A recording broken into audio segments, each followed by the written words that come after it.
Muy buenas noches a todos y todas. Bienvenidos a nuestro segundo simposio de Historia de la Música de la Universidad Libre de Costa Rica. En un par de minutitos vamos a comenzar. Vamos a aprovechar que en este lapso de tiempo la publicación le comienza a aparecer a las diferentes personas para que se puedan unir a la transmisión. Ya vemos varias personas que se van uniendo, nos pueden reportar si todo se escucha bien. Y vamos a dar un momentito mostrándoles por acá las diferentes ponencias que se van a presentar hoy. Voy a compartir pantalla en el afiche y ya casi regresamos para arrancar con este segundo simposio de Historia de la Música.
Muy bien.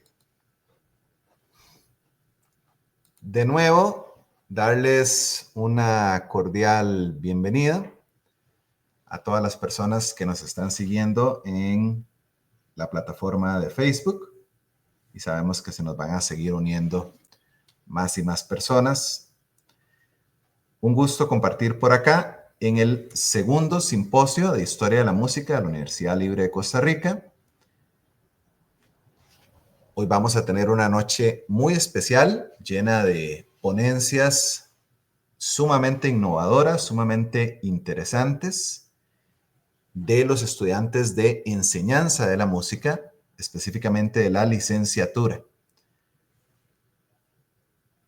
Para comenzar, quisiera darle la bienvenida a la señora rectora Laura Ramírez Saborío, de quien vamos a escuchar unas palabras de bienvenida. Muy buenas noches, doña Laura. Muchas gracias, maestro Luis. Solo confirmar que me estén escuchando adecuadamente. Perfecto.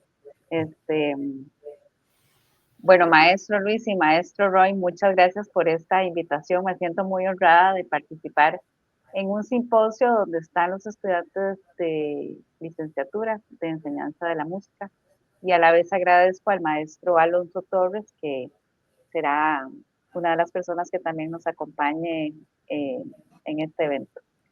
Em, no veo una mejor manera de empezar diciembre, luego de la celebración de la abolición del ejército, que con un simposio.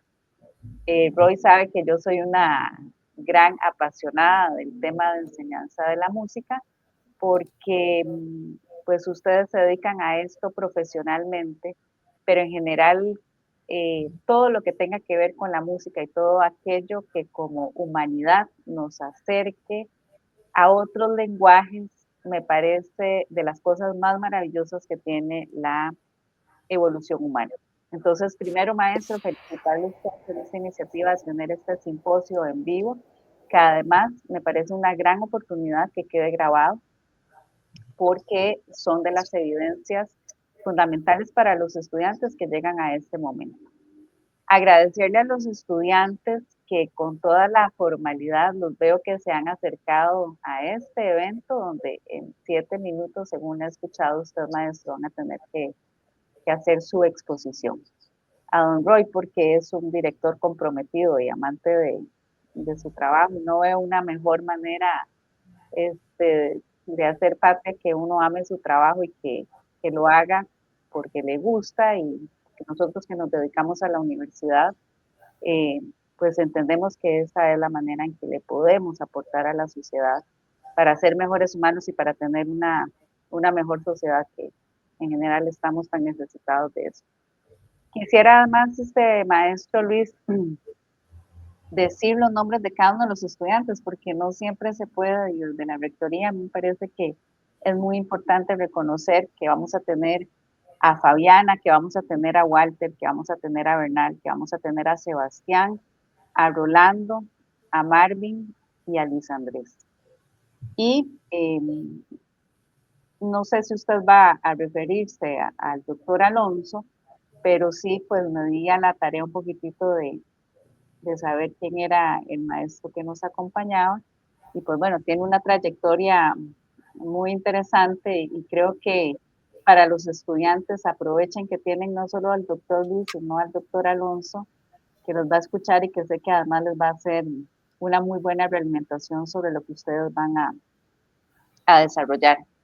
Pero me pareció muy bonita algunas de las cosas que encontré sobre el maestro, eh, donde dice, esto es un extracto que saqué, dice que el maestro piensa la música latinoamericana sin clichés ni folclorismos impuestos.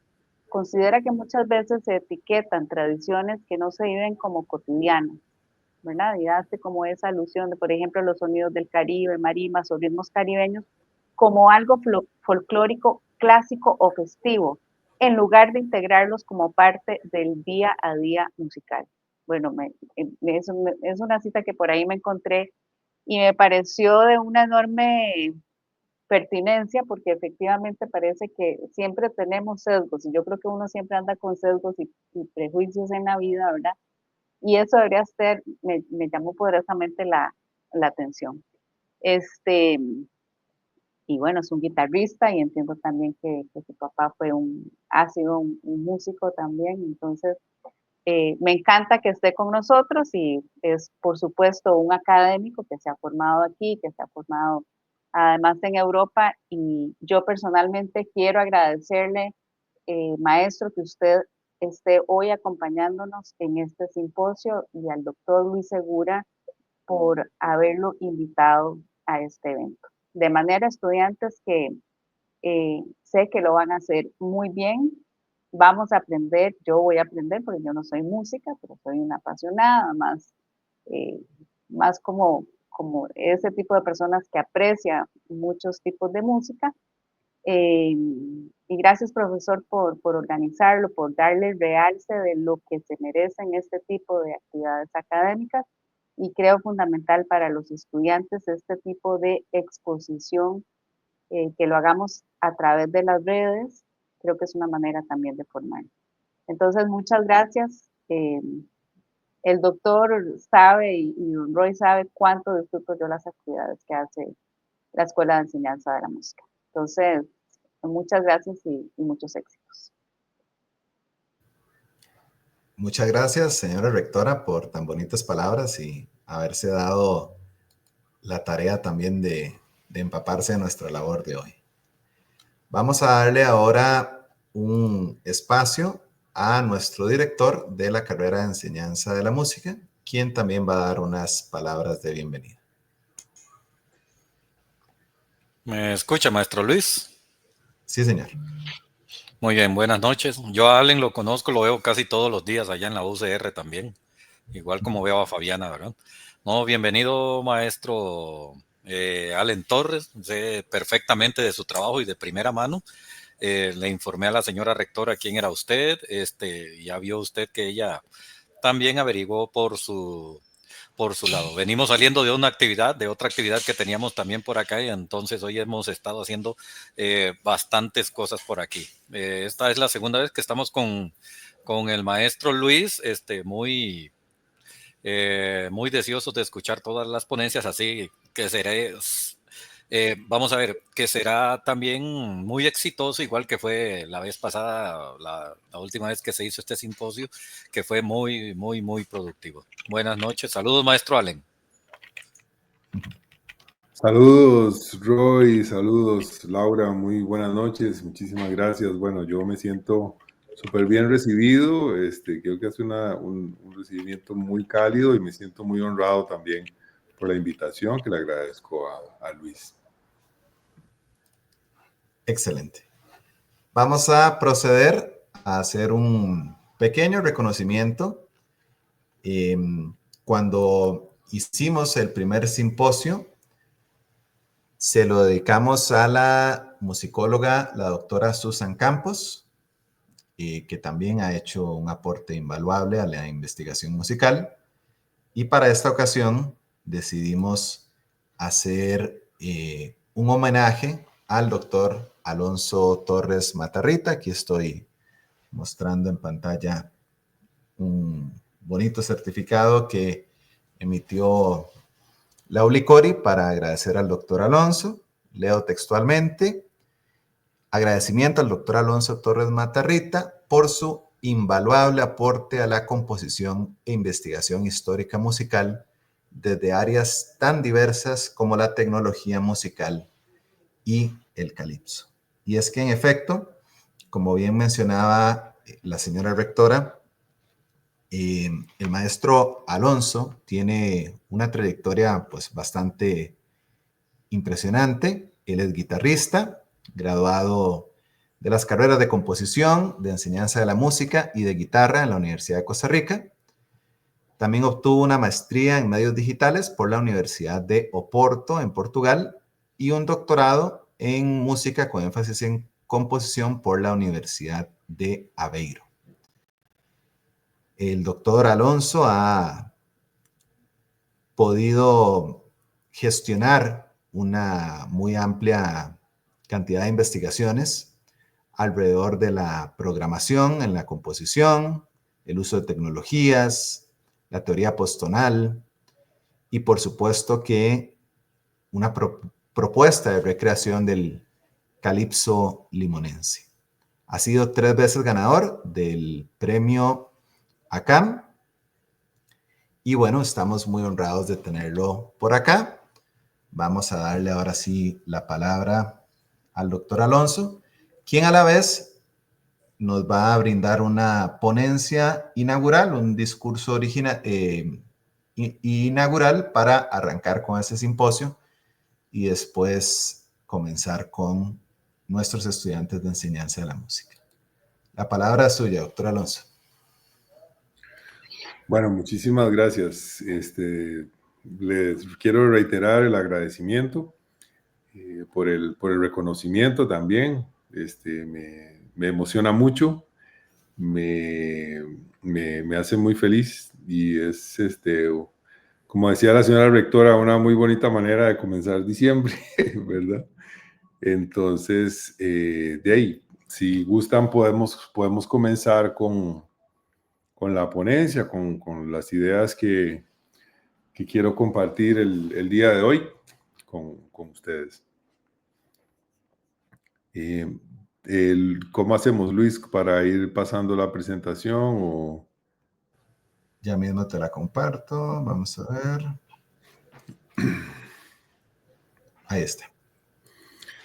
Bien, bueno, entonces le he titulado esta ponencia de esta manera: Automatización digital en la música, oportunidades y desafíos frente a la inteligencia artificial, que me parece que es un tema, ¿verdad?, que está muy vigente y que nos trae muchos retos, ¿verdad?, a las personas creadoras, nos obliga a tomar una posición, ¿verdad? No podemos quedarnos indiferentes ante la aparición de estas tecnologías, lo que se han desarrollado, lo que se han promocionado y lo que representa para nuestro trabajo.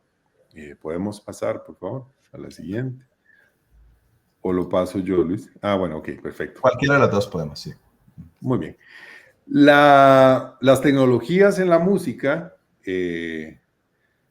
especialmente, digamos, en el ambiente en el que yo me he formado, que es un ambiente con una gran herencia de la tradición del conservatorio, ¿verdad?, como es la Universidad de Costa Rica, a veces puede tener cierta reticencia a vérselas con la tecnología, ¿verdad? Sin embargo, las tecnologías en la música nos han acompañado desde hace muchísimo tiempo. Cuando hablamos de tecnología, no hablamos solo de las computadoras. Si pensamos en el piano como instrumento musical, el piano representó un desarrollo tecnológico con relación al clavecín, por ejemplo, ¿verdad? Los adelantos de la revolución industrial permitieron que tuviéramos mejores instrumentos, mejores sistemas de llaves, instrumentos más duraderos, con mayor registro, con mayor estabilidad. Entonces, la tecnología no es algo que haya estado ajeno a la música, ¿verdad? Tenemos un imaginario respecto a la tecnología que tiene que ver con cosas muy intelectuales y que la música y el arte más bien van por lo emocional y todo, pero en realidad son cosas que caminan de la mano. Entonces, hablando específicamente de la inteligencia artificial, es bueno matizar que aunque los desarrollos de lo que llamamos inteligencia artificial son tecnología, establecen algunas cosas, o sea, traen algunas cosas que son nuevas y que es importante situar. La inteligencia artificial es un sistema de estadística aplicada, ¿verdad? Que refleja la forma en la que hoy comprendemos o intentamos comprender la inteligencia humana. Con diferentes sistemas computacionales hemos tratado de modelar la manera en la que nosotros creemos que la inteligencia humana funciona, pero eso puede evolucionar y puede eventualmente traer nuevos modelos computacionales y a la vez nuevas formas de entender la inteligencia humana.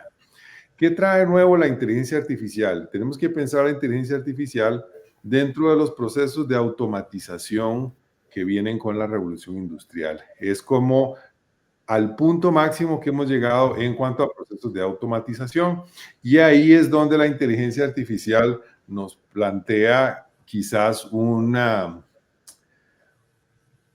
amenaza que no se plantea con otras tecnologías, como hablábamos antes del piano, de los instrumentos musicales, y es que nos aterra especialmente a los músicos que la tecnología eventualmente nos sustituya, ¿verdad? Entonces, al automatizar los procesos de creación, ¿verdad? Al meterse la automatización en esos procesos de creación que tratan de replicar el razonamiento humano, ahí es donde sentimos, especialmente los músicos, que la tecnología eventualmente nos pueda sustituir y eventualmente nos deje sin trabajo. Creo que es importante también desmitificar un poco, ¿verdad? Y entender que el nombre inteligencia artificial es una metáfora de marketing. Yo lo veo como un nombre que se le pone para mercadear un tipo de tecnología que tiene que ver con la automatización. Por eso le puse como título a esta ponencia, automatización digital, ¿verdad? Para situar un poco esta tecnología en su lugar adecuado, ¿verdad? La inteligencia artificial estudia patrones, alimenta los sistemas con probabilidades, con promedios, y si nos damos cuenta, los contenidos que suele generar la inteligencia artificial son obras promedio, ¿verdad? Y en el arte, nosotros en realidad para que el arte avance, no trabajamos con promedios. Las obras de arte que destacan son precisamente aquellas que se salen de la norma, aquellas que trascienden una expectativa general, ¿verdad? Una expectativa promedio. Un buen artista no es un creador promedio, ¿verdad? Otra cosa importante es que estas tecnologías trabajan con lo que nosotros mismos como personas generamos. Entonces, ¿qué pasa si nosotros dejamos de crear como personas, desde nuestra iniciativa, desde nuestras inquietudes, desde nuestra propia creatividad? Ni siquiera, o sea, va a llegar un punto en donde la inteligencia artificial se va a haber comido todo y ya no va a haber nada nuevo que generar. Entonces, esto también nos ayuda a pensar que nosotros y nosotras como creadores realmente no vamos a ser sustituidos por este tipo de tecnología si entendemos bien cómo es que funciona. Y prueba de eso es que muchas de estas tecnologías se aprovechan en procesos de creación industriales o comerciales que ya de por sí tienden a ser mecánicos. Hay productores musicales, por ejemplo, que hablan de una cuestión mucho antes de que tuviera el boom esta tecnología. Hablan de una cuestión, una especie de regla que ellos llaman la regla del 15%, que quiere decir que un artista, si quiere ser comercial, no, tiene que desviarse de la norma como máximo un 15%. Entonces, ya vemos que hay procesos de creación industrial, comercial, capitalista, que ya están de alguna forma mecanizados, ¿verdad? Y estas tecnologías vienen como a darle la estocada final a algunos procesos creativos que ya de por sí eran, como decía antes, mecanizados. Se presenta como algo revolucionario simplemente por razones de marketing, ¿verdad? Las empresas en este momento que están creando inteligencia artificial necesitan captar inversionistas y hay personas que se han dedicado a estudiar esto que hablan de que podríamos estar dentro de una burbuja similar a la burbuja inmobiliaria que hubo hace un tiempo, que generó una cadena, unas reacciones en cadena económicas que dieron al traste con muchos desarrollos económicos a partir de la especulación que se hacía con la venta de bienes raíces, por ejemplo, ¿verdad? Entonces, ante estas tecnologías es importante mantener un pensamiento crítico, poder entender las posibilidades que tiene, pero también cuestionar muchos discursos que ponen esta tecnología como si fuera lo que nos va a salvar del cataclismo, ¿verdad? O como si fuera bajada del cielo, cuando realmente pues tiene bastantes limitaciones que podemos identificar. Entonces, una cosa que me llamó la atención hace poco en unas charlas que tuvimos en la Universidad de Costa Rica, tuvo que ver con cómo me llamó la atención el pesimismo que existe, por lo menos en el círculo en el que yo me muevo, el círculo profesional donde yo me muevo. Hay mucho pesimismo en torno a la inteligencia artificial, pero en estas charlas que tuvimos, me llamó la atención que en el caso de las artes visuales, parece que no es así. Hay artistas visuales que están aprovechando las herramientas de inteligencia artificial de maneras muy interesantes. Entonces, yo propongo el día de hoy que pensemos que en el desarrollo de la música las nuevas tecnologías han traído nuevas estéticas si empezamos a pensar, por ejemplo, en lo que representó en el siglo XX la posibilidad de grabar el sonido, que fue un desarrollo que si pensamos, qué sé yo, en el paradigma de estudio de la música académica que empieza con la Grecia antigua, pensemos el momento en ese recorrido, el momento en el que surge la grabación, es un momento bastante reciente, bastante cercano. Y ahí vemos cómo las posibilidades de grabar el sonido y de escuchar un mismo sonido una y otra vez, abrieron la posibilidad de que empezáramos a considerar el sonido de forma distinta, y todo eso produjo el desarrollo de la música electroacústica durante el siglo XX y lo que han permitido las tecnologías de grabación, por ejemplo, en el desarrollo de la música popular. Entonces me llamó la atención que esta artista, Susi Vargas, nos compartió algunos conceptos que me parecieron muy interesantes.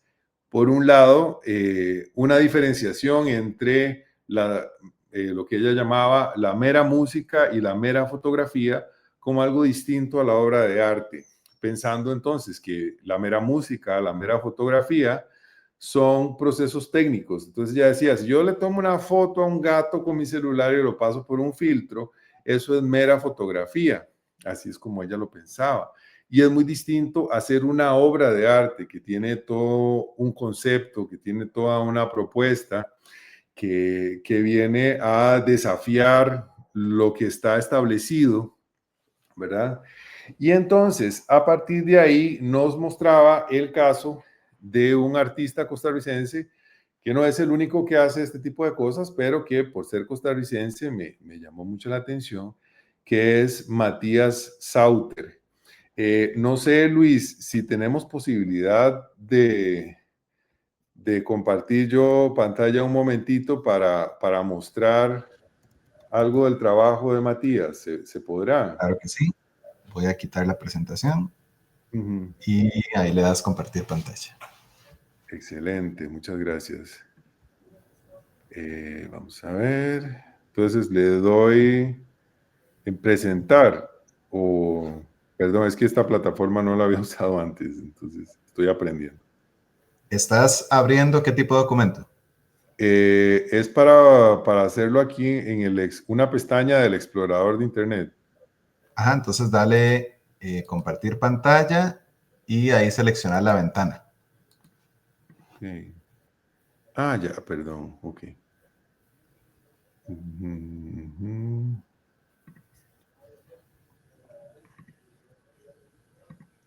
Bien, aquí estoy. Pestaña, ok, listo. Bien, entonces este es el trabajo de Matías Sauter. Estas fotografías están siendo exhibidas en una galería en Berlín, si no me equivoco, en una galería de fotografía analógica, y todas son generadas absolutamente por inteligencia artificial. Entonces podemos ver, bueno, es muy evidente que el trabajo gira en torno a la temática queer, ¿verdad? Y tenemos, por ejemplo, imágenes que serían muy difíciles de lograr, ¿verdad? Con actores reales, ¿verdad? Algunas situadas incluso si vemos, vamos a ver una por aquí, que es, ¿verdad? Están en espacios de espacio y tiempo, digamos, muy distinto al nuestro, por ejemplo, esta de aquí, ¿verdad? Entonces, ella nos mostraba este trabajo y voy a dejar de compartir. Uh-huh. Nos mostraba este trabajo y entonces nos decía que hay todo un trabajo conceptual ahí por detrás, ¿verdad? No es solo que generar una imagen porque sí, sino que hay un pensamiento, hay una propuesta, hay una estética, ¿verdad? Y aquí la inteligencia artificial es simplemente una herramienta, ¿verdad? Y entonces yo hace poco tuve la oportunidad de revisar un paper donde se hablaba del trabajo de un trabajo en música que también me llamó muchísimo la atención. Y quería ver si podía también poner un par de ejemplitos para cerrar. Si compartimos la pantalla, puede salir el sonido también, Luis. Si no me equivoco, sí. Probemos. Ok, vamos a probarlo. Ok. Ya, aquí le marco. Sí. Bien. Ok, entonces aquí está esta artista que se llama Holly Herndon. Ella para este disco que se llama Proto generó un intérprete de inteligencia artificial, ¿verdad? Una cantante que, bueno, ella utiliza las posibilidades de esa cantante para generar voces que un ser humano no podría, ¿verdad? Entonces me pareció muy interesante porque es esta idea de la tecnología como herramienta, como extensión de las capacidades humanas, más allá de sustituir los procesos creativos. Entonces quisiera compartirles dos breves extractos de estos tracks, este que se llama Eternal y este que se llama Frontier. Vamos a ver si se escucha. Voy a irme para atrás un poco. Sí, se escucha bien.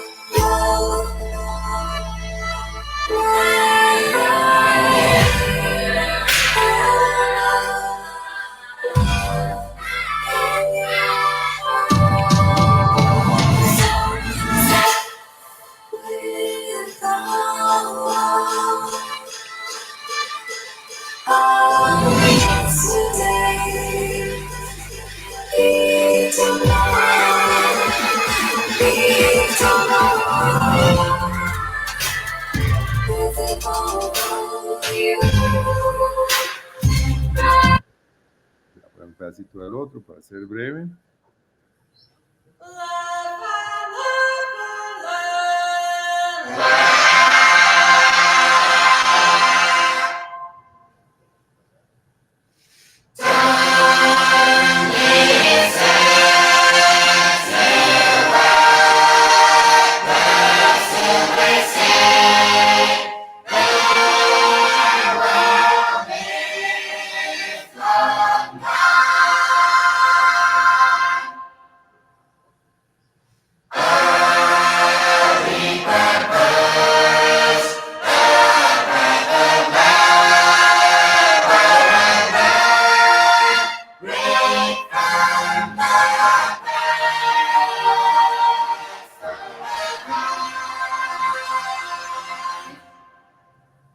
Bien, entonces podemos dejarlo por aquí para no extendernos demasiado.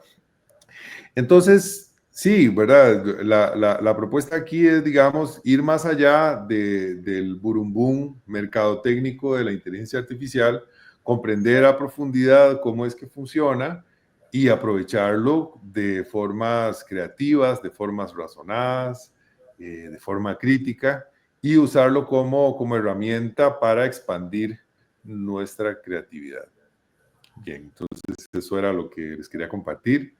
Muchísimas gracias. Agradecemos enormemente las palabras de nuestro invitado y dedicado especial, el doctor Alonso Torres. Coincido mucho, Alonso, con lo que comentás, y aquí vemos desde las redes sociales que tu ponencia ya prendió la chispa, ¿verdad? Ya dio mucho de qué hablar entre el público que está siguiendo. Que dicha, recibimos con mucho agrado sus comentarios y aquí los vamos compartiendo en la transmisión. Coincido mucho con Alonso en varias cosas, ¿verdad? Una, dejar el pesimismo con respecto al uso de la tecnología, y me parece que el primer ejemplo que Alonso brinda es maravilloso. Bueno, es que tecnología no solo es robots, ¿verdad? Tecnología también es agregarle pistones a la trompeta, hacerle tal cambio al piano, ¿verdad? Etcétera. Y precisamente esta temática de este simposio, ¿verdad? El primer simposio que hicimos de historia de la música, bueno, hay una pregunta que ahorita Alonso quizá podría responder. El primer simposio no tuvo una temática en particular, este sí, y la temática fue elegida por los estudiantes de la licenciatura en Ciencia de la Música, lo cual demuestra que hay un gran interés en este tema. Y ese interés era variado, porque ahora nos daremos cuenta con las ponencias que no todos están hablando de inteligencia artificial, no todos están hablando de computadoras, sino algunos están hablando de cómo evolucionó y cómo se modificó tal instrumento y cómo eso afectó de X o Y manera la música. No sé, Alonso, si te gustaría responder a esta pregunta. Ok. Dice, ¿hasta qué punto la automatización en la música puede influenciar a que en lugar de ser estudios profundos de la música, se concentren los esfuerzos en dominar el uso de las tecnologías? Sí, bueno, yo pienso que depende un poco de cuál es la posición que uno tome, ¿verdad? Por eso es que no podemos tener una posición pasiva. Por eso es que yo hablo de no comprarnos todo el discurso mercadotécnico. La otra vez sigo a un profesor de Estados Unidos en varias redes que tiene, bueno, un humor súper ingenioso, y él compartió un post que encontró en Reddit, en esta red social, y decía, no sé si era en serio o era un chiste, pero el post decía sobre una herramienta de inteligencia artificial que se llama Suno, que es de música generativa. Entonces, la persona ponía ahí que qué cansado de estarle poniendo prompts a Suno para que estuviera generando la música, que por qué Suno no tenía algo que le escribiera los prompts por uno.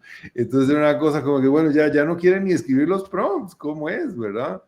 Entonces yo creo que hay algo en la comodidad, ¿verdad? Mucha de la evolución que hemos tenido los seres humanos ha tenido que ver con buscar nuestra comodidad. Los medios de transporte, la automatización de los procesos, ¿verdad? Queremos que todo sea fácil. El cerebro tiene cierta tendencia a buscar eso, ¿verdad?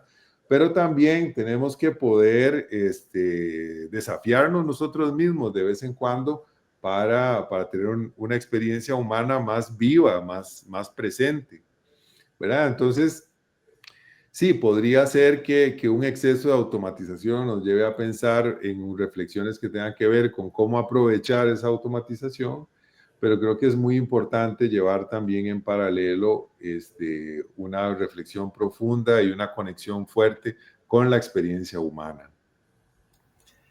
Alonso, quizá para ir cerrando, no podía dejar pasar esta pregunta porque esto es filosofía de la música. Nos están consultando si una canción hecha en su totalidad con inteligencia artificial, sin sentimiento humano, se puede considerar arte.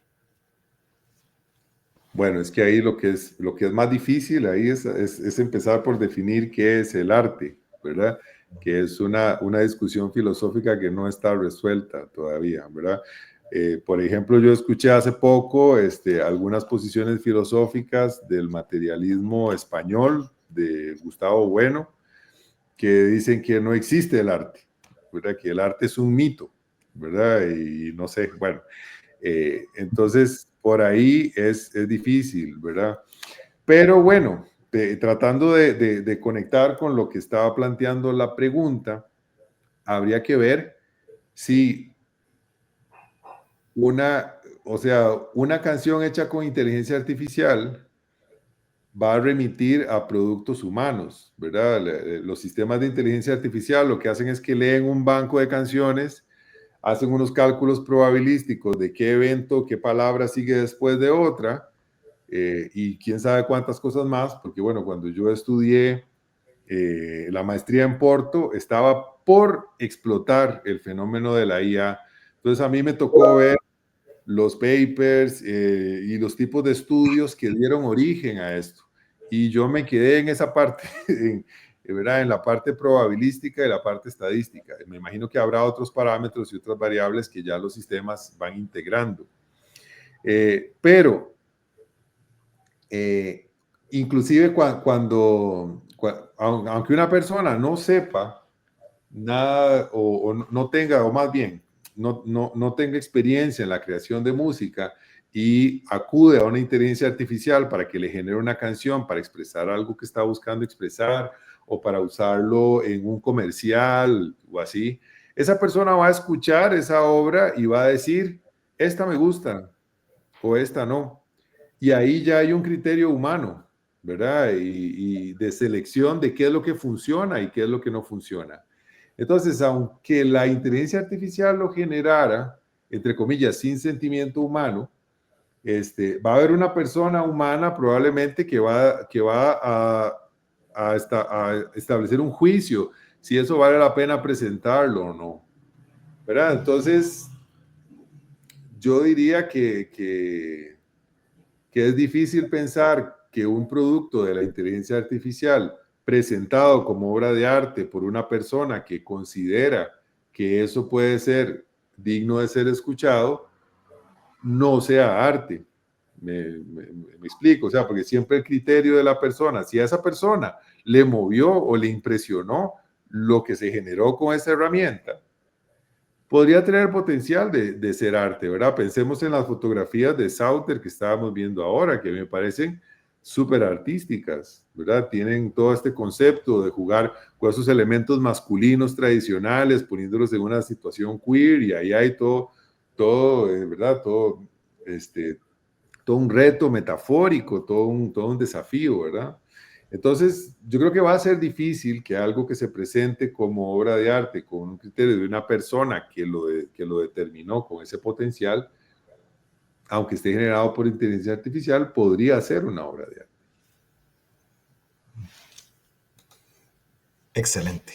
Bueno, de verdad es un tema que da muchísimo de qué hablar y aquí tenemos muchos comentarios.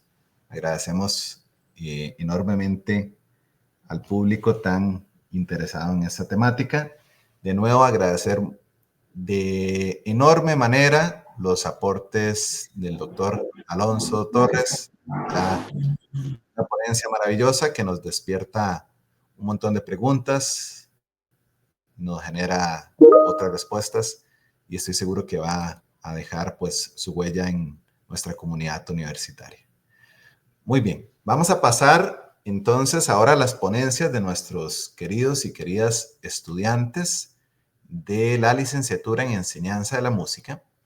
Ese fue un proceso que ellos desarrollaron en el curso de Historia de la Música 2, perteneciente a la licenciatura de dicha carrera, y pues implicó un desarrollo de un artículo de carácter científico publicable, el cual los estudiantes fueron trabajando bajo mi observación a lo largo del curso y lo presentan hoy aquí en este importante evento. Vamos entonces a dar la bienvenida a la primera expositora, Fabiana Montoya, quien nos trae un tema importantísimo y súper necesario: las composiciones de los artistas costarricenses con nuevas tecnologías del 2013 al 2024. Adelante, Fabiana. Hola, muy buenas noches a todos.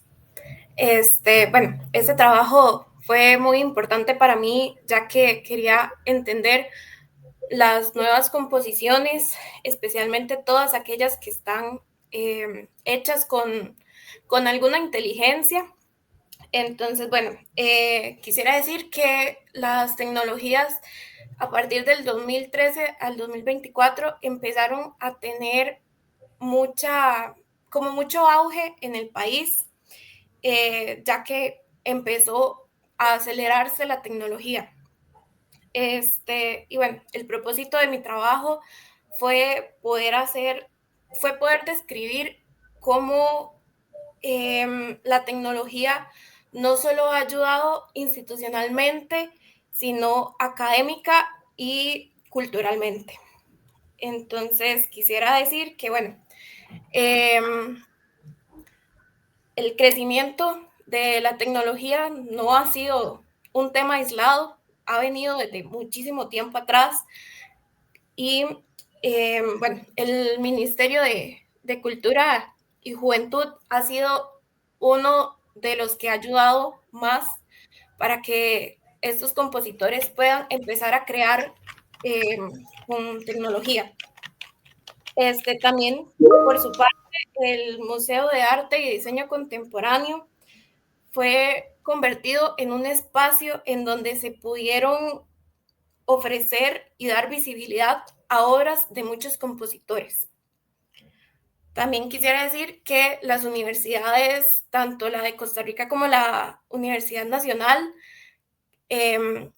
metieron en sus documentos información muy importante sobre los compositores que empezaron a investigar cómo funcionaba todos estos temas de la tecnología.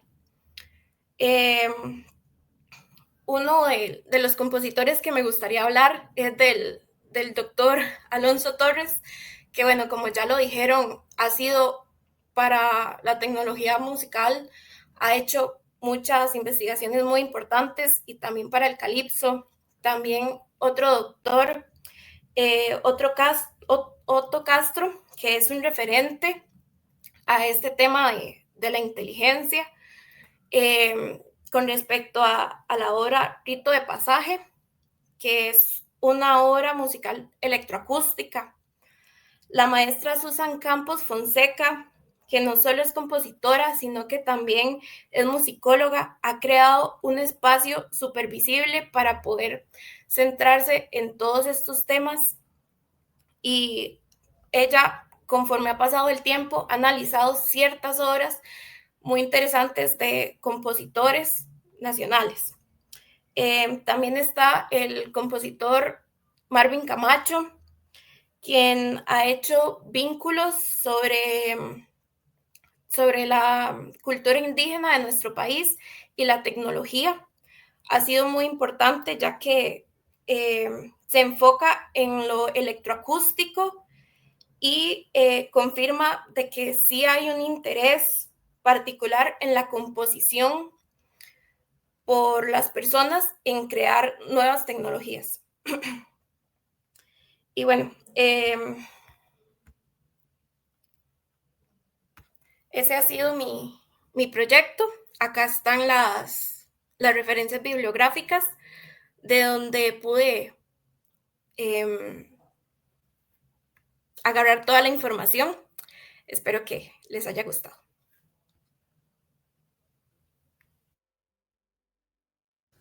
Muy bien, agradecemos a nuestra estudiante Fabiana por su ponencia con respecto a la música y con nuevas tecnologías en la faceta costarricense. Algo muy importante de documentar, que ella lo logró de gran manera en su ensayo.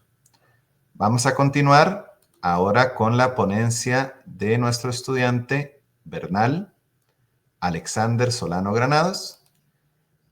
Su tema es la evolución de los artefactos de reproducción musical y su impacto en los artistas de rock de Costa Rica desde 1984 hasta el 2023. Adelante, Bernal.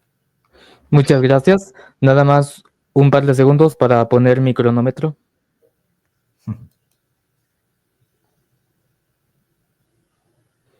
Listo. Muy buenas noches, compañeros, organizador, invitado, rectora, director de carrera. Mi nombre es Bernal Alexander y a continuación les voy a hablar sobre cómo la evolución de los formatos musicales impactaron en los artistas de rock en Costa Rica. Y para ello tenemos que comprender primero los inicios del rock en Costa Rica. Este surgió en un principio como un género de covers, aproximadamente en la década de los años 50, y no fue sino hasta décadas más adelante, en la década de los 80, que se empezó a desarrollar y a consolidar una estética más propia a nivel nacional, gracias al surgimiento de figuras emblemáticas como lo fue José Capmany, el cual no podemos mencionar ni hablar de inicios del rock nacional sin mencionar a José Capmany, quien fue pilar fundamental y fuente de muchas influencias para artistas y bandas emergentes que contribuyeron al desarrollo de esta nueva estética del rock nacional. Estética la cual consistía en que los artistas y bandas emergentes optarían por crear música propia, dejando de lado los covers. Surgieron bandas importantes como lo fue Gandhi, El Parque, entre otras más. Sin embargo, esta estética enfrentaba desafíos de índole económicos, ya que, según estudios realizados, los costarricenses consumen más la música extranjera que la música nacional, lo que condiciona un impacto negativo en términos de apoyo al artista nacional.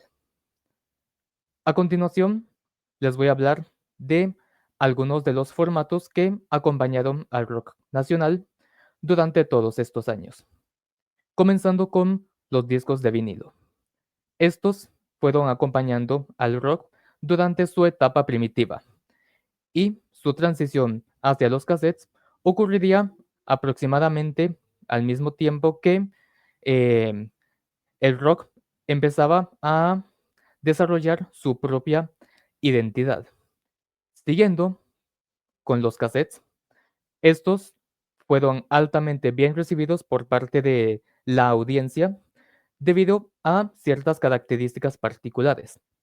La primera es que eran económicos, muy baratos y muy fáciles de transportar, lo que condicionaba una alta demanda y generaba que los artistas optaran por distribuir su música a través de estos formatos. Sin embargo, no ocurriría lo mismo con los discos compactos, ya que, a pesar de que estos ofrecían una calidad de sonido más nítida en comparación con los discos de vinilo y los cassettes, lo cierto era que estos eran más costosos y por lo tanto la gente aún prefería seguir comprando cassettes cuando los discos compactos empezaban a surgir en el país. Sin embargo, hubo una banda de rock que se atrevió a apostarle a los discos compactos. Esa banda es El Parque, con su primer lanzamiento, El Hombre Azul, considerado el primer álbum de rock en Costa Rica en ser lanzado en formato de disco compacto. Podríamos decir que El Parque fue pionero en la popularización de lo que serían los discos compactos en Costa Rica, hablando en términos del género del rock, ya que años posteriores eh, surgirían otras bandas que también distribuirían su música por medio de este formato. Seguidamente vendrían los reproductores MP3 y con ello otro desafío para los artistas y músicos en general. En este caso, la piratería, ya que los MP3 popularizarían el concepto de descargas y, sumado a ello, el crecimiento del Internet a inicios del siglo XXI provocaba que las personas tuvieran más facilidades para descargar sus canciones preferidas en lugar de comprar discos en una tienda. Esto condicionaba que los artistas no lograran generar ingresos con las reproducciones de sus obras musicales. Seguidamente vendrían las plataformas digitales, las cuales atrajeron a grandes audiencias. También surgieron nuevas promesas y estilos musicales. Sin embargo, las plataformas digitales conservaban cierto porcentaje de las ganancias generadas por las reproducciones de una obra musical, lo que generaba que los artistas tuvieran ingresos más reducidos en comparación con el formato físico. Luego vendría el regreso del formato físico, el cual se daría por diversas razones. Entre las más importantes serían el factor nostalgia, en el caso de los vinilos y presuntamente los cassettes. Sin embargo, con los discos compactos ocurriría algo diferente, ya que Las plataformas de streaming masterizaban demasiado una obra musical, provocando que se perdiera la esencia original.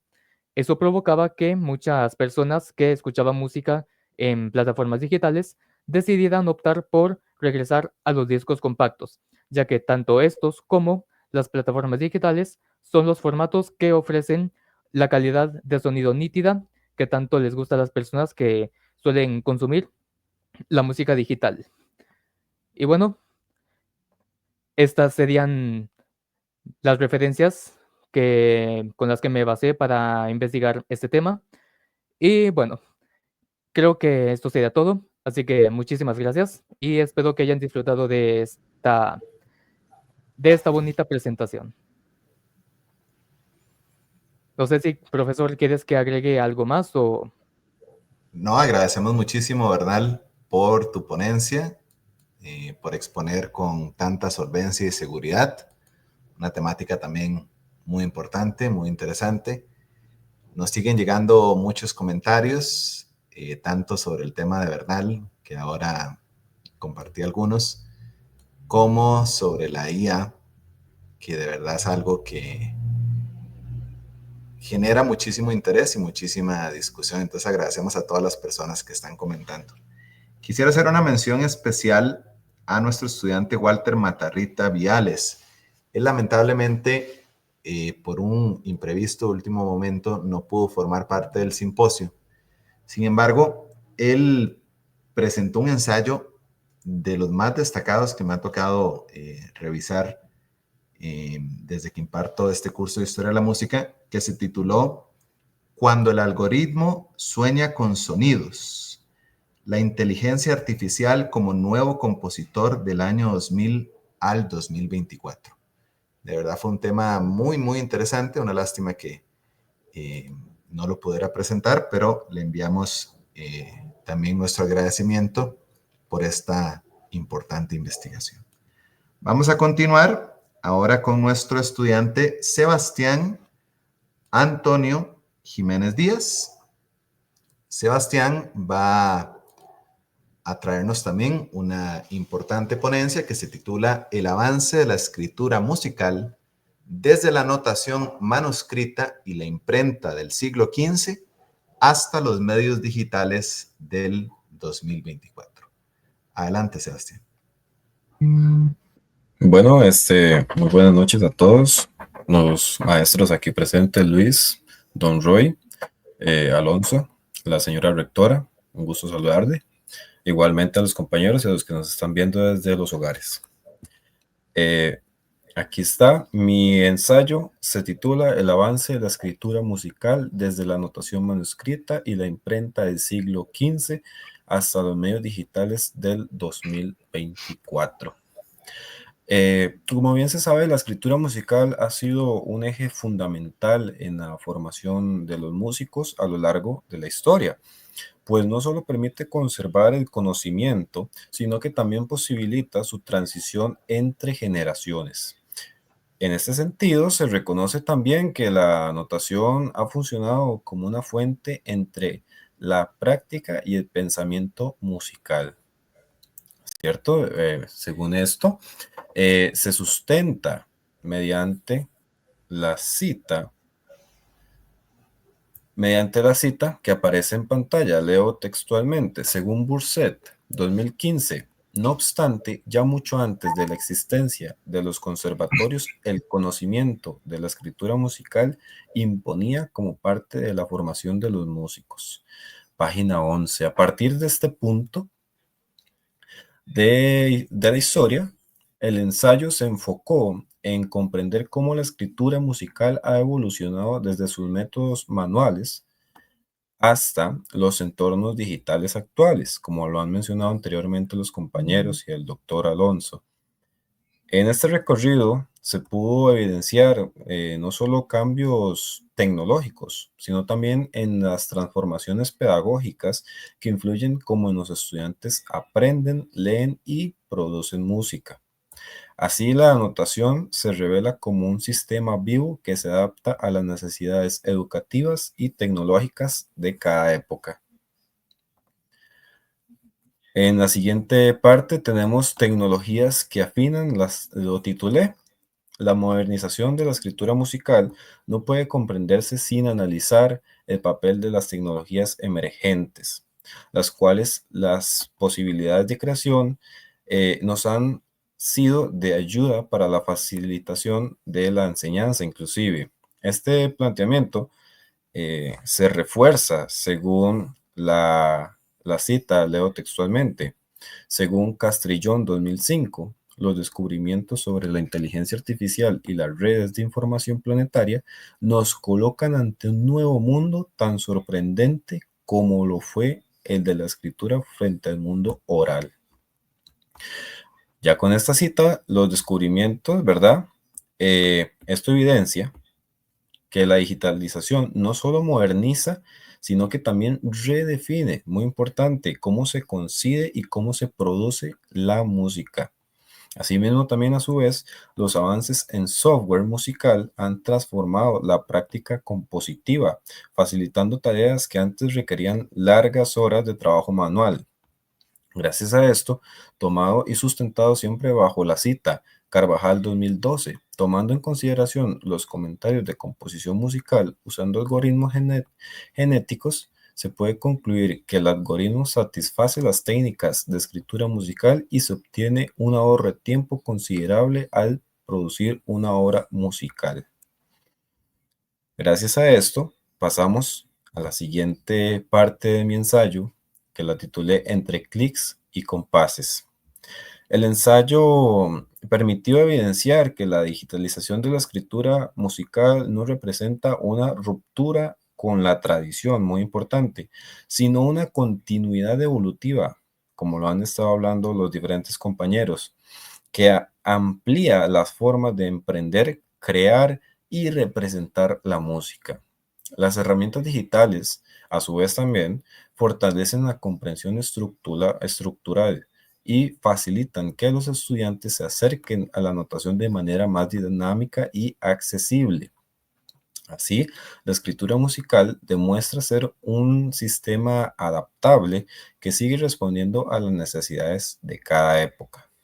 Así que tal vez, no sé, nos haya tocado a algunos de nosotros que componemos, escribimos música, que tal vez antes no se tenía la facilidad de escribir tal vez más rápido o más fácil las partituras, orquestaciones y todo este tipo de documentos, como lo es ahorita con programas, por ejemplo, como MuseScore, como Finale, ¿verdad? Entonces, eso es lo que se evidencia en este ensayo. Además de que no se tienen facilidades como cuáles.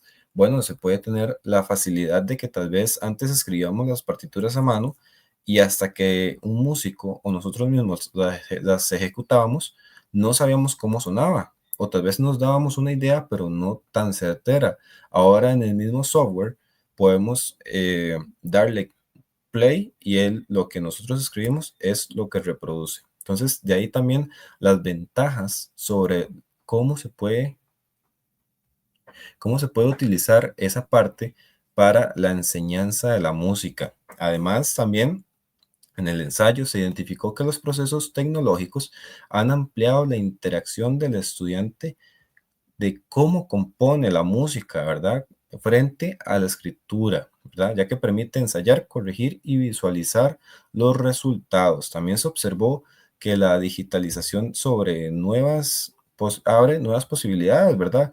Muy creativas, especialmente en la composición y edición musical. También se concluye que la escritura musical no pierde relevancia en la era digital. Por el contrario, más bien se fortalece al integrarse en plataformas más intuitivas y versátiles, en lugar de limitarse, tal vez, ¿verdad?, a un formato fijo. También la notación se adapta a diversos entornos del aprendizaje y creación, lo que favorece prácticas más inclusivas y eficientes. También la evolución tecnológica reafirma el valor de la escritura musical como base esencial del desarrollo formativo y creativo. Así que, bueno, esta es una parte de mi ensayo. Espero que les haya gustado, que haya sido un tema enriquecedor y que haya abierto bastantes incógnitas, perdón, o preguntas, ¿verdad? Que se puedan generar durante el proceso. Muchas gracias. Excelente, Sebastián. Muchas gracias por tu exposición y tus conclusiones tan acertadas. Ah, bueno, ahí tenemos tus referencias también. Precisamente nos dejaron por acá una pregunta interesantísima sobre industria musical, sobre cultura, sobre sociología, sobre un montón de... Ah, perdón, esta no es... Ahorita muestro este comentario también en referencia a la ponencia Bernal. Pero Sebastián, te dejan esta pregunta que está súper interesante y ahora vos precisamente hablabas sobre esa relación que cambia entre el compositor y la obra. Nos pregunta Alpha Jackson, ¿de qué forma la transición desde la notación manuscrita del Renacimiento hasta las tecnologías digitales del 2024 ha transformado la relación entre compositor, intérprete y obra musical? ¿Y qué implicaciones tiene esto para el futuro de la creación musical? Te escuchamos, Sebastián. Bueno, muy buena pregunta, muchas gracias, ¿verdad? Bueno, a ciencia cierta, ¿verdad? Como lo comentaba ahorita en la exposición, gracias a estos nuevos programas, estas nuevas maneras de escritura musical, se tienen muchas facilidades. No hay por qué verlo como o es un pro o es un contra, no. Se puede ver más bien como la facilidad de, se puede ser un poco más intuitiva, ¿cierto? Porque los software, como lo comentaba antes, nos dan herramientas mucho más fáciles. Por ejemplo, como lo comentaba yo hace un ratito, antes, a la hora de escribir partituras, teníamos que o decirle a un músico que las interpretara o nosotros mismos interpretarlas, sin idea, digamos, desde cierto punto, de cómo iba a sonar eso. Tal vez están las notas, tal vez está el ritmo, pero tal vez no es el color que buscamos para la obra, no es el matiz que buscamos para la obra. Ahora, antes de nosotros entregarle la partitura, ahí entra la parte de compositor e intérprete. Antes de nosotros darle la partitura al intérprete, a los músicos, a la orquesta, podemos darle un play. Tenemos esa facilidad que el mismo software nos brinda para poder reproducir lo que nosotros estamos escribiendo, ¿verdad? Entonces, esa es la parte de compositor e intérprete. ¿Y dónde entra la parte de la obra musical? Bueno, podemos ver los matices, por ejemplo. Si ya un software más avanzado, por ejemplo, que nos den los matices, ¿verdad? Que ya nosotros le ponemos de un piano a un forte, un crescendo, ¿verdad? O sea, son posibilidades, no hay que verlo hacia la parte de es un pro o es un contra, como lo comentaba, sino la facilidad e inclusive hay que adaptarlo, siento yo, hacia las nuevas generaciones de una herramienta. Claro, está de no dejar de lado la enseñanza tradicional a mano, porque es muy importante, pero sí tal vez implementar hacia los estudiantes estas nuevas tecnologías mediante la escritura musical, ¿verdad? Muy importante. Darle énfasis es que es en la escritura musical, muy importante, ¿verdad? Entonces ahí está la relación entre compositor, intérprete y obra, que ahora se mantiene la facilidad o se tiene la facilidad gracias a los software que tenemos ahorita de antes de entregar las obras ya sabemos cómo va a sonar. Excelente, muchas gracias por tu respuesta, Sebastián, y por tu ponencia tan interesante. Ahí seguimos compartiendo algunos comentarios que nos han llegado sobre el tema del rock, que también ha despertado curiosidades. Y mientras los vamos viendo en pantalla, viendo las ponencias de nuestros estudiantes que no han terminado, todavía nos quedan muy buenas ponencias, recordaba unas palabras que don Roy me comentaba hace algunos días con mucha preocupación, cómo la generación de estudiantes que atravesó el tema de la pandemia, me decía don Roy, tenía dificultades para exponer. Y bueno, hoy vemos a nuestros estudiantes exponiendo de verdad con una solvencia y con una seguridad tremenda, con muy buenos marcos teóricos. En verdad que son cosas que alegran muchísimo ver a esta nueva generación también conversando con tantísima seguridad. Ahí tenemos también más comentarios sobre la ponencia de Sebastián. Muy bien, vamos a continuar ahora con la ponencia de nuestro estudiante Rolando Borel Solano. Él va a presentar un muy interesante tema titulado Medios tecnológicos empleados por los músicos costarricenses en la producción de su obra original durante el 2023 y el primer trimestre del 2024. Hola, buenas noches, un placer. Adelante, Rolando. Claro que sí, un placer a todos.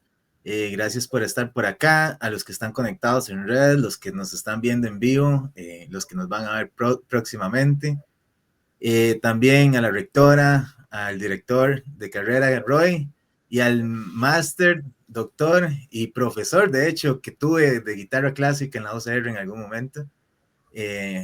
Al profe Alonso, claro que sí, hace como 17 años, entonces ahí pueden hacer cálculos de dónde y cuándo fue que lo conocí. Estábamos un poco diferentes los dos, un poco más jóvenes. Pero bueno. Sí, Rolando. Bueno, y también es que yo le he dado clases a tanta gente, qué pena, no me acordaba. No, sin problemas, profe. Realmente lo que quería destacar es pues el desarrollo y también pues el proceso de aprendizaje de un instrumento donde al final y al cabo es una expresión artística y gracias a la tecnología lo tenemos para poderlo disfrutar ¿verdad? Y desarrollarse uno como artista, pero también es un puente para que podamos aplicar nuevamente nuevas tecnologías, ¿verdad? Nuevas curiosidades y además inventar, hacer como lo que sería desarrollar algo desde cero y intelectualmente también. Y más con la música clásica, que fue lo que vimos en su momento. Entonces, profe, un saludo y qué bueno verlo por acá y topármelo de nuevo. Pues bueno, ya empezando con el tema como tal, hoy presentaré mi investigación sobre los medios tecnológicos que se emplearon por los músicos costarricenses en la distribución de su obra original durante el 2023 y el primer trimestre del 2024. Este estudio surge de la necesidad de comprender cómo la transformación digital está redefiniendo la manera en que se distribuye la música en nuestro país. Y es que hemos hablado de tecnologías, de cómo se implementan para la creación del arte, pero también cómo la tecnología nos ha puesto a mercadear, a vender, a generar productos, servicios de una manera distinta como se hacían hace 100 años, hace 50, hace 20 años, y inclusive hace 5 años, ¿verdad? Veíamos tendencias que eran distintas y ahora pues podemos comentarlas en un espacio como este. Entonces, posterior a esto, bueno, datos claves, pero más que datos claves son datos que son contundentes. El 85% de los músicos costarricenses activos han migrado a plataformas digitales como principal medio de distribución. Este cambio no es casual, responde a un aumento del 200% en los ingresos por streaming, mientras que las ventas físicas han caído hasta un 70%, si no es que más. Estas cifras proporcionadas por el Ministerio de Cultura y Juventud nos muestran una transformación radical en la forma de consumir y distribuir música en Costa Rica. Y es que podemos, pues, básicamente pensar de que ya no solo vendemos cosas o un servicio, sino se pone más difícil porque ya al final la persona que está pagando no está recibiendo algo físico como lo era un disco, un cassette, un acetato, o inclusive pensando en mercadería como, ¿verdad? Como camisetas, parches, pines, sino que se vuelve ya un tema de cómo la persona consume. Bernal nos hablaba de cómo el desarrollo de ciertas formas de músicas pudieron existir, pero ahora pues las personas, y en su inicio por las descargas de música en internet, encontramos que ya mutó a streaming, y entonces ya la persona no tiene ni que bajar la música, lo puede escuchar online en listas de reproducción y en formas variadas, además de estar compartiendo con personas a la vez de la música que están escuchando. Bueno, también como señala González Gutiérrez en su investigación, la transición al streaming representa el cambio más significativo desde la introducción del CD. Este cambio no solo afecta a la distribución, sino que está transformando completamente la relación entre artistas y audiencia. Las plataformas de streaming se han convertido en el nuevo escenario principal para los músicos costarricenses, y es que podemos ver artistas que ni siquiera se han presentado en vivo alguna vez y tal vez tienen una agrupación o demás, y lo que están haciendo es dándose a conocer inicialmente por redes sociales y plataformas de streaming. Por otro lado, pues las conclusiones de mi investigación son claras. Costa Rica está liderando la adopción digital en la región centroamericana. Si bien esto ha democratizado el acceso de la distribución musical, también ha creado nuevos desafíos. Los artistas ahora enfrentan el reto de destacar en un mercado cada vez más saturado y de encontrar modelos de monetización efectivos, porque no siempre el publicar una canción va a significar de que la persona, el artista, va a poder tener ingresos de su obra o inclusive de sus derechos de autor. A lo mejor, si no está usando las herramientas correctas, hasta puede dar pie a que hayan plagios posteriormente de sus mismas obras, o que las personas no puedan distinguir de una canción original o de una versión de alguien más. Ahora bien, mirando hacia el futuro, las proyecciones indican que para el 2024, o más bien las proyecciones indicaron que para el 2024 el 90% de la distribución musical iba a ser digital. Esto significa que los músicos no solo deberán o debieron ser buenos artistas, sino también tuvieron que desarrollar competencias tecnológicas sólidas. El mercado seguirá evolucionando y las estrategias de distribución musical, por lo cual seguimos viendo que el reto de ser artista no es solo expresarse con un instrumento, utilizar el lenguaje universal de la música o ser creativo para poder componer, sino que también te lleva a tener esa tendencia de poder buscar la forma de que los oyentes lleguen hasta donde está nuestro arte. En conclusión, estamos presenciando una transformación histórica de la manera en que se distribuye la música en Costa Rica. Esta revolución digital representa tanto oportunidades como desafíos y será crucial para los músicos adaptarse a este nuevo panorama. Muchísimas gracias por su atención y bueno, ¿alguna duda o no sé si tenemos algún comentario al respecto?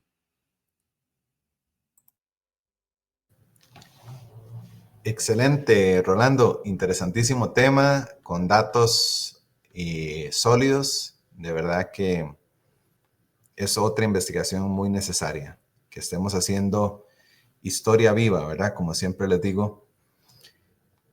Así que agradecer mucho por tu intervención. Ahí seguiremos compartiendo los comentarios que nos siguen llegando.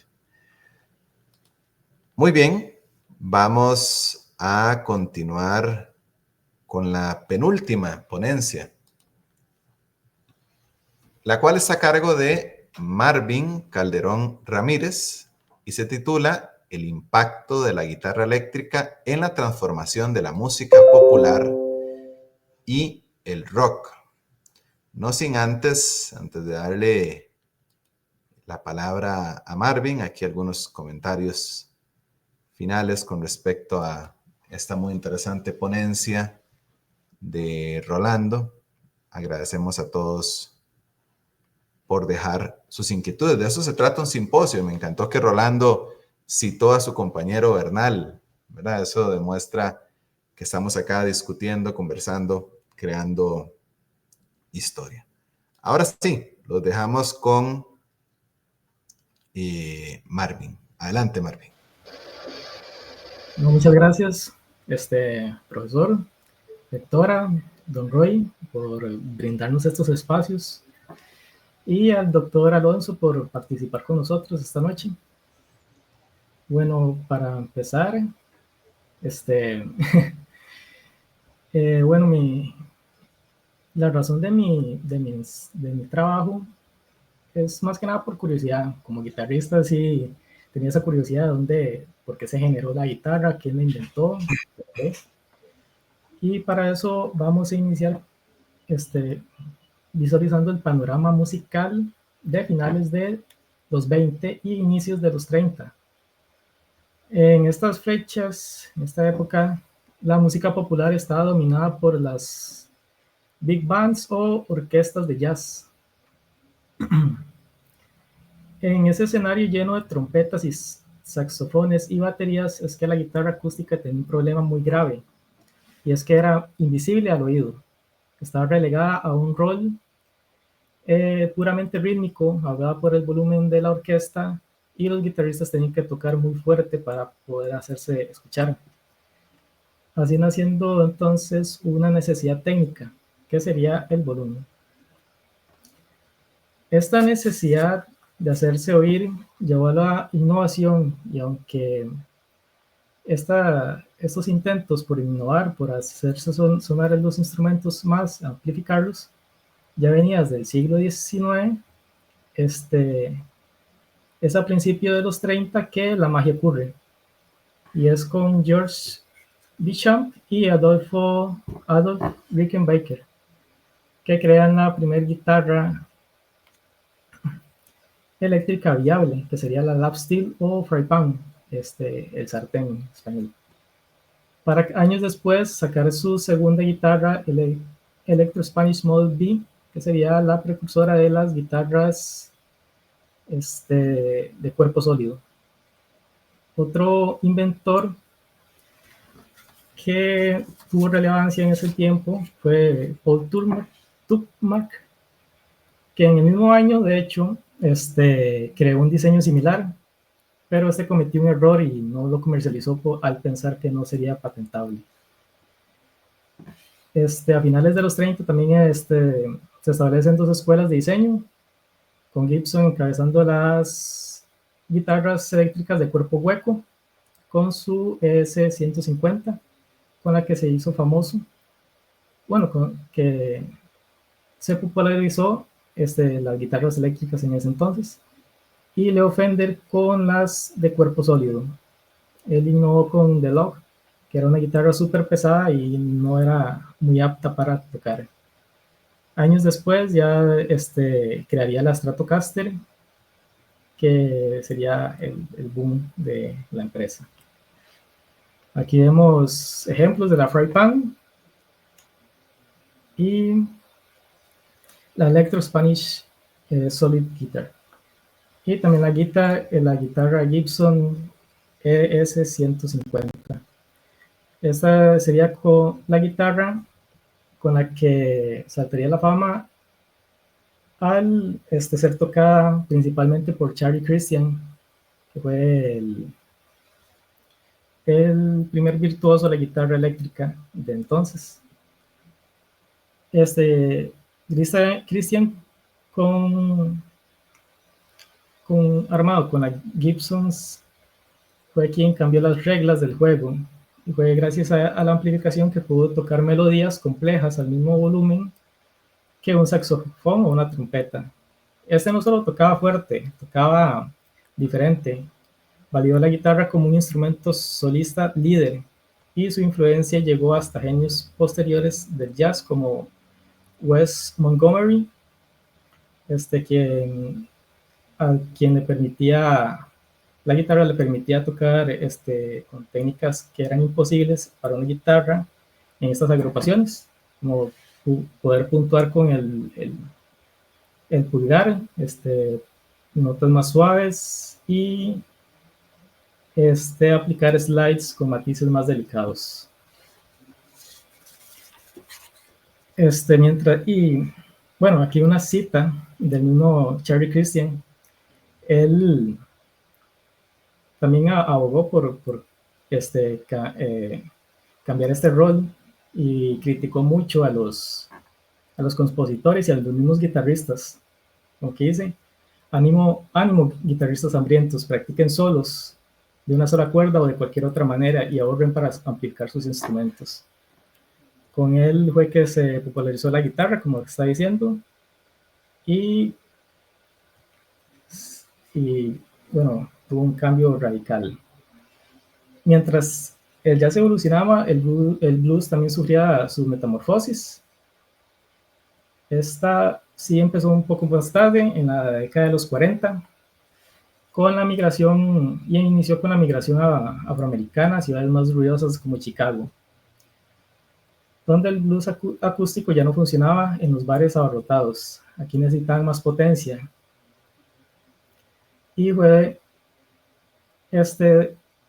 la guitarra eléctrica la que le permitió que el slide chillara y cantara con Elmore James, y que T-Bone Walker fuera el primero en la guitarra eléctrica en el blues, el primer pionero de la guitarra eléctrica.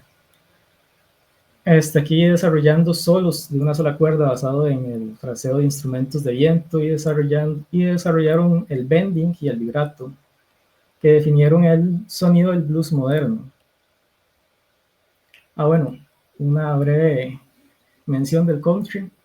En este tiempo no se desarrolló mucho, se desarrolló más adelante, pero evolucionó el fry pan. Hicieron un nuevo instrumento, se llamaba el pedal steel guitar, y también crearon una herramienta para facilitar la ejecución de las Fender, que sería el Parsons White String Bender. Aquí está el metal steel guitar. Y bueno, vamos con el nacimiento del rock, que a diferencia de otros géneros, el rock no existía antes de la guitarra eléctrica. Fue a finales de los 40 y principios de los 50 que el rhythm and blues acelerado y chocó con la cultura juvenil. La guitarra eléctrica, con su capacidad de distorsión y volumen, se convirtió en una amenaza. Era ruidosa, disruptiva y rompía barreras raciales, ya que jóvenes blancos idolatraban a figuras afroamericanas como Chuck Berry. Bueno, y para concluir, el viaje de la guitarra entre 1930 y 1950 no fue solo una cuestión de ingeniería para subir el volumen. Esta fue un triunfo para la innovación sobre la limitación. Desde el fry pan hasta las guitarras sólidas de Leo Fender y el papel de los virtuosos de la guitarra, fue que le permitieron a esta escribir las reglas de la interpretación musical y permitió la individualidad del solista, que brillara sobre el grupo y convirtió a un instrumento en un acompañante, en un estandarte. Bueno, esa sería mi presentación. Faltaron las referencias, pero ahí están.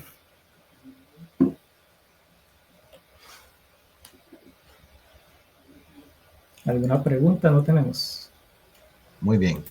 Te agradecemos muchísimo, Marvin, por este interesante tema. Me encantó las referencias hacia técnicas propiamente en el instrumento.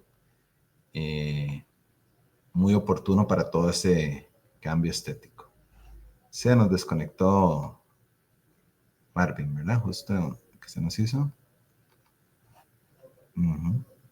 Seguro tuvo algún problema. No. Aquí está. Aquí está. Creo que fue que yo te quité más bien, Marvin. Excelente. Bueno, nos vamos acercando al final de este simposio.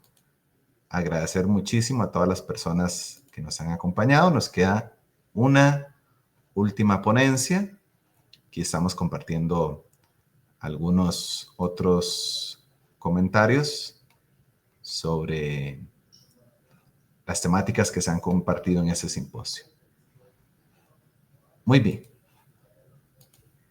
Y bueno, precisamente para el final de este evento se quedaron las ponencias relacionadas con respecto a la parte técnica de los instrumentos, que como muy bien mencionaba el doctor Alonso Torres, eso también es tecnología. La tecnología es algo que ha estado siempre asociado a la música. Así que vamos a recibir como última ponencia a nuestro... perdón, la compartí mal. Vamos a ver. ¿Qué se me hizo? Aquí está. A nuestro estudiante Luis Andrés Bermúdez Cascante, su temática Transformación en la construcción de las trompetas desde sus inicios medievales hasta la creación de la trompeta del cuarto de tono en el siglo XX. Adelante, Luis. Buenas noches a todos los presentes. Bueno, el día de hoy les vengo, ahí están viendo la presentación, ¿sí? Ahí estamos, sí. Ok, el día de hoy les vengo a hablar un poco, a explicar la forma de construcción de las trompetas desde sus inicios medievales hasta la creación del cuarto de tono. Voy a hablar primero un poco sobre su significado cultural, su significado simbólico, sus usos y funciones, como lo dijo el profe al inicio. La tecnología no es solamente computadoras, también es avance, ¿verdad? Es desarrollo. Bueno, uno de los principales significados que ha tenido la trompeta es de poder y autoridad. Se asociaban con la realeza y la nobleza, y representaban pues también el poder terrenal y divino, que esto en estos tiempos era muy, muy unido. En arte y la literatura también está muy mencionada en manuscritos, en iluminados, en relatos épicos. Simbolizaban pues heroísmo y trascendencia. Ahorita les voy a enseñar algunos tipos de trompeta que tenemos por acá. También usos militares, pues para transmitir órdenes, dar señales de ataque, de retirada, coordinar, ¿verdad? Elevar también la moral en el campo de batalla gracias a su sonido brillante. En actos religiosos, como en ceremonias, procesiones, para anunciar pues llegadas de figuras de importancia, iniciar eventos, marcar momentos clave, rituales religiosos, y pues civiles, que son eventos públicos, de anuncios, celebraciones, fiestas y demás. Acá tenemos algunos tipos de trompetas antiguas, que está el cornú, que es este de acá, el de la arriba a la izquierda, no sé si lo estoy seleccionando, no sé usar tampoco la aplicación, que es un instrumento de la antigua Roma, que también se utilizó en la Edad Media, aunque no fue pues tan utilizado en esta época. Se interpretaba con una boquilla en forma de copa, como las trompetas de la actualidad. Está también el buizín, que es este de acá de la derecha, que es alargado, es una trompeta larga y recta, utilizada principalmente en contextos militares, y se interpreta también o se aprecia muy bien en estandartes y arte antigua. Entonces, estos que vemos acá son el buizín. También hay instrumentos o trompetas de diferentes materiales, no solo de metal, también había de madera, uno que se asemejaba mucho al cello, a un cello con forma cónica, y este de aquí que se llama el olifante, que es una trompeta, ¿verdad? Ay, perdón. Ya, una trompeta elaborada en marfil. Bueno, los periodos desde la Edad Media hasta la actualidad. En la Edad Media, pues las trompetas eran instrumentos más simples, hechos de metal o de madera, que solo podían emitir una sola nota o un rango limitado de notas, variando por supuesto solamente con la embocadura. Se utilizaban principalmente en ceremonias y eventos militares.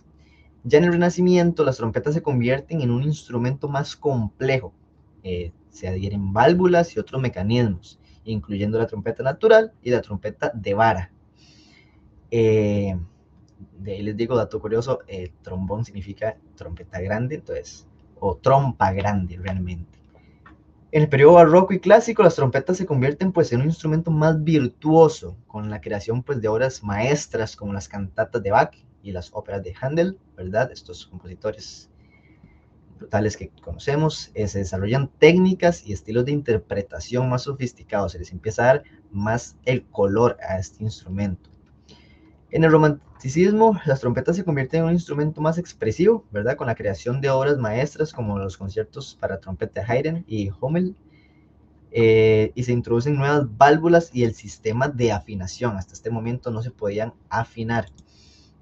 De aquí viajamos hasta la actualidad, donde las trompetas se diversifican en diferentes estilos, en muchísimos géneros, jazz, mariachi, cimarronas, y se desarrollan pues nuevos materiales y tecnologías como las trompetas de pistones, que le permiten al intérprete dirigir el aire por las diferentes tuberías y hacer diferentes combinaciones para poder sacar todos los tonos necesarios para interpretar las distintas obras.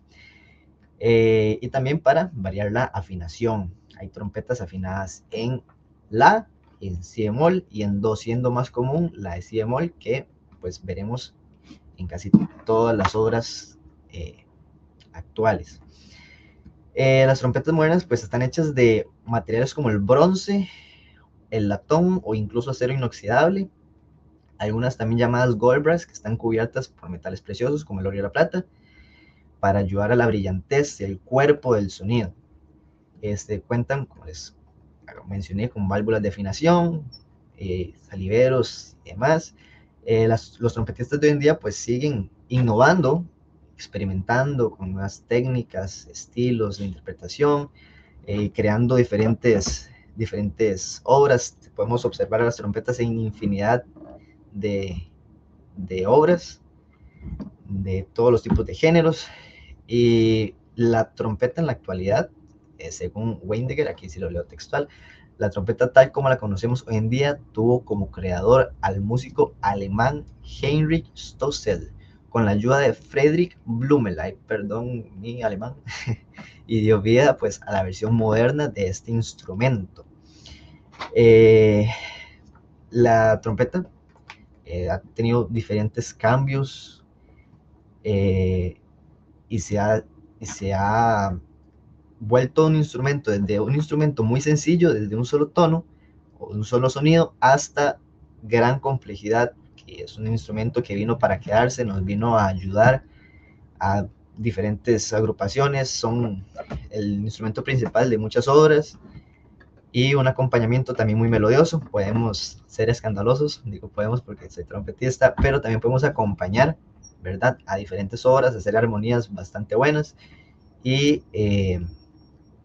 pues este ha sido mi trabajo. No sé si tienen alguna consulta. Excelente, muchísimas gracias, Luis, por tan importante ponencia, evidenciando cómo la tecnología y la música han estado siempre de la mano con los recursos pues, que existen en el momento. Lamentablemente, todo llega a su fin y este segundo simposio ha acabado. Habrá un tercero, habrá un cuarto y esperemos que hayan muchísimos más. Queremos despedirnos con unas últimas palabras, unos 30 segunditos, como dicen en la radio cuando ya se va a acabar el programa. 30 segunditos de nuestros invitados. Comenzamos con el invitado y dedicado especial, el doctor Alonso Torres. ¿Algunas últimas palabras? Gracias, Luis. Bueno, yo quiero felicitarles a las chicas y chicos por las presentaciones, animarlos a que continúen su proceso de investigación. La investigación en música es súper importante para fundamentar las decisiones que tomamos. Y quisiera destacar la naturalidad con la que se ha tratado el tema de la tecnología y la música, lo integrado que se siente, ¿verdad? Como les comentaba antes, a veces en los entornos en donde yo me desenvuelvo, extrañamente esta relación no está asumida con esa naturalidad con la que ustedes la han asumido. Todas las ponencias muy interesantes. Me llama mucho la atención que hayan querido centrarse, muchos de ustedes, en lo que ha estado pasando en Costa Rica. Eso me parece muy importante porque hace mucha falta que nosotros en Costa Rica pensemos sobre nuestros propios procesos a partir de los protagonistas que tenemos en nuestro mismo territorio. Entonces es otro punto que me alegró muchísimo encontrar el día de hoy. De verdad los felicito, les agradezco la invitación y me voy con una gran alegría. Excelente, muchas gracias, Alonso. Esperamos que no sea la última vez que nos acompañes por aquí en Ulicori. Siempre las puertas abiertas para tenerte por acá. Gracias. Escuchamos ahora las palabras finales de nuestra señora rectora, la máster Laura Ramírez. Bueno, no, muchísimas gracias. Ya nos dijiste que estábamos en contra del tiempo, pero felicitar a los estudiantes por esa formalidad. Ya lo ha dicho el doctor, la importancia de continuar con los procesos de investigación. Para eso se está en la universidad. No necesariamente finalmente se van a dedicar los temas de investigación o a la academia propiamente, pero para el que se encuentre fascinado por eso, pues adelante. Y el que se va a dedicar a la música de otra manera, pues también alentarlos en ese camino. Me alegra mucho, profesor, que haya visto la naturalidad. Esa es una característica que nosotros tenemos en Ulicori, sin dejar de acercarnos de una forma muy formal, digamos, a los objetos de estudio. Ya lo ha visto usted. Entonces, bueno, agradecerle a usted que nos haya acompañado. Ojalá que no sea la última vez.